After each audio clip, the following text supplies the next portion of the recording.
तो बेसिकली आप लोग जैसा कि देख रहे हैं मार्केट, हम देखें तो सॉरी हाँ एक मिनट।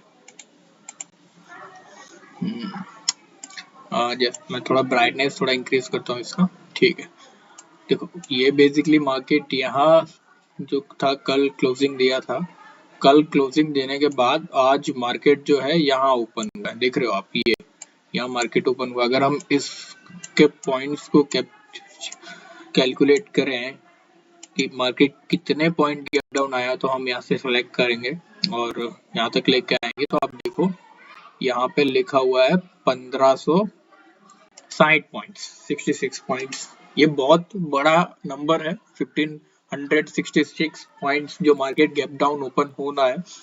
ओपन इतना पहली बात तो इतना बड़ा गैप डाउन बहुत कम होता है, रेयरली होता है। रेयरली होने के बाद फिर सडनली मार्केट जब गैप डाउन ओपन होता ही है, ओपन होने के तुरंत बाद देखो मार्केट कितना गैप ऊपर साइड जाता है। 680 पॉइंट्स का तो मार्केट फर्स्ट मतलब जब ओपन होते ही अप साइड चला जाता है। फिर वहां से एक एम पैटर्न जैसा बनाता है।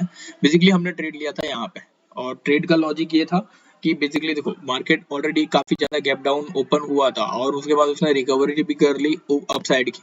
अब सडनली मार्केट ने एक एम पैटर्न जैसा बना दिया है और यहाँ पे जो नेकलाइन है उसका ब्रेकआउट नहीं दिया है। दिख रहे हो ये जो कैंडल देख रहे हो आप, ये कैंडल बेसिकली यहाँ से सपोर्ट लेके वापस ऊपर गई है और उसका ब्रेक डाउन नहीं किया है। तो बेसिकली हो क्या रहा है जनरली कि मार्केट यहाँ थोड़ा थोड़ा कंसोलिडेट कर रहा है। तो आप इस लाइन को एक बार को भूल जाओ ना, तो आप इसको देखो, ये यहाँ से लेके यहाँ तक एक डब्ल्यू पैटर्न जैसा बन रहा है अगर मार्केट ऊपर जाए तो इस केस में कैसा है ना कि कुछ तो वैसे भी वेट कर रहे हैं कि भाई मार्केट यहाँ से जब ये सपोर्ट लिया तो कुछ लोगों को लगा कि डब्ल्यू पैटर्न बनेगा, वहीं से डायरेक्ट वो लोग अपसाइड का मूव बनाने की कोशिश कर रहे हैं। फिर मतलब जैसे ही बायर्स इसमें आते हैं अपसाइड के लिए तो तुरंत ही मार्केट उनको नीचे भी लेके आ जाता है रेड कैंडल्स में। फिर बायर्स आते, फिर मतलब ये धीरे धीरे कंसोलिडेट करने लगा। तो एक्चुअल जो मेरा डिसीजन था, मैंने जो थिंक किया था कि हाँ मार्केट यहाँ से डब्ल्यू पैटर्न बन रहा है तो कहीं ना कहीं इसमें बायर्स एक्टिव होंगे आने के लिए।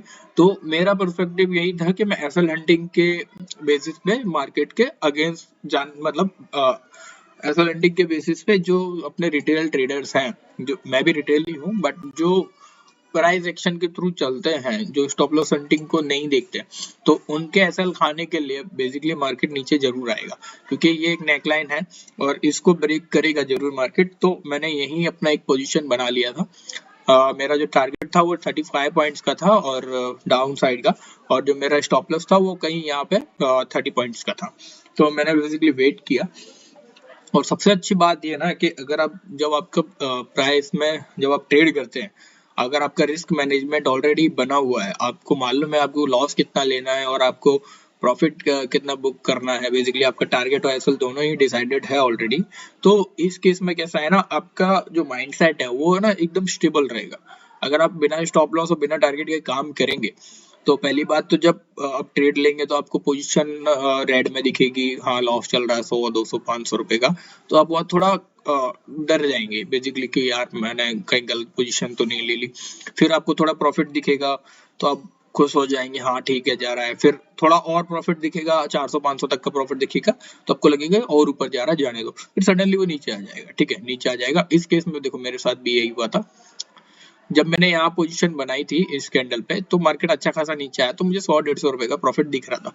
फिर सडनली ये कैंडल बनी तो मेरा कॉस्ट टू कॉस्ट आ गया। आने के बाद फिर ये जो स्पाइक आई थी, इस स्पाइक में मेरे को अच्छा खासा प्रॉफिट दिख रहा था, 350 400 रुपए का। तो बट मैंने ना इसको एग्जिट नहीं किया। बेसिकली मेरा ऑलरेडी टारगेट फिक्स था कि मुझे 35 पॉइंट्स लेने हैं तो लेने हैं। अब 30 पॉइंट का मैं तो रेडी था ऑलरेडी कि 35 पॉइंट्स का मैं लॉस दूंगा या फिर 30 पॉइंट्स का लॉस दूंगा या 35 पॉइंट्स का प्रॉफिट दूंगा। बट देखो अपना जो है ना माइंडसेट वो एकदम शांतपूर्ण रखो। मेरे को यहाँ अच्छा खासा प्रॉफिट दिख रहा था बट मैंने बुक नहीं किया क्योंकि मेरा टारगेट अभी तक अचीव नहीं हुआ था। यहाँ पे कुछ लोग कैसे होंगे ना, जो उनको ये प्रॉफिट दिखेगा ना और उनका टारगेट डिसाइडेड नहीं है और एसएल भी डिसाइडेड नहीं है, तो वो लोग क्या करेंगे, मार्केट जब ऐसे रिवर्स होगा ना हल्का सा, तो उनके अंदर पैनिक आ जाएगा, पैनिक हो जाएंगे वो लोग और वो बोलेंगे यार मैंने इतना अच्छा मूव गवा दिया, इतना अच्छा प्रॉफिट दिख रहा था। और जैसे ही थोड़ा और उनकी पोजीशन के अप जाने लगेगा ना तो वो एग्जिट कर देंगे। कॉस्ट टू कॉस्ट निकालने का सोचेंगे तो तुरंत वहीं से मार्केट नीचे गिरेगा। देखो ये जैसे ही यहाँ कुछ लोगों ने कॉस्ट टू कॉस्ट निकाला या इन लोगों के एसएल हिट हुए, मार्केट तुरंत नीचे आया, मेरा टारगेट जो था हिट कर दिया। अगर देखा जाता तो मैं ट्रेलिंग भी कर सकता था, बट वो मेरा भी रूल्स में नहीं है। जो लोग ट्रेलिंग करना चाहते हैं बहुत अच्छी बात है, वो लोग ट्रेलिंग कर सकते हैं, बट एक्चुअली मैं अभी ट्रेलिंग नहीं करता। मैं अपना टारगेट फिक्स रखता हूँ, मेरा लॉस भी मैं फिक्स रखता हूँ, मुझे इतना टारगेट चाहिए या इतना मैं लॉस लेके निकल जाऊंगा। देखो इतना अच्छा मूव आया मार्केट के अंदर, मैंने कहीं यहाँ पोजीशन बनाई थी, यहाँ से अगर हम देखें तो ऑलमोस्ट 311 पॉइंट का मूव आया था स्पॉट चार्ट में। ठीक है, अगर हम इसका 150 आधा भी कर लें तो 150 पॉइंट कहीं नहीं गए मार्केट। यार प्रीमियम्स में अगर आपको देखा हूं ना, तो प्रीमियम्स बहुत ज्यादा मतलब डाउन गए थे, देखते देखते 200-300 पॉइंट्स तो ऐसे ही मार्केट उड़ा जा रहा था। अगर आप पुट साइड की पोजीशन बनाते तो थोड़ा जब भी ट्रेड लें तो अपना रिस्क मैनेजमेंट पहले से डिसाइड रखें कि मुझे कितने का लॉस लेना है और कितने का टारगेट रखना है। और पैनिक मत कभी मत, अपना हमेशा स्टॉप लॉस लगा के चले तो आपको पैनिकनेस नहीं आएगा। आप एक बार डिसाइड कर लो ना भाई मेरे को इस ट्रेड लेनी है, इस ट्रेड में मेरा टारगेट फिक्स है कि मैं भाई 500 रुपए का प्रॉफिट लेके जाऊंगा या 250 रुपए का लॉस लेके जाऊंगा। आप ऐसा लगा दो अपना 250 रुपए का, बस बैठो आराम से, अब वेट करो, या तो मेरा टारगेट हिट होगा या मेरा एसएल हिट होगा। पैनिक नहीं होगा, आपका माइंड सेट ठीक होगा, आपकी साइकोलॉजी प्रिपेयर होती रहेगी धीरे धीरे। ठीक है, तो इस तरीके से काम करा जाता है। अभी फिलहाल तो मार्केट देखो थोड़ा साइडवेज हुआ, कंसोलिडेट करते हुए वापस नीचे आया। बेसिकली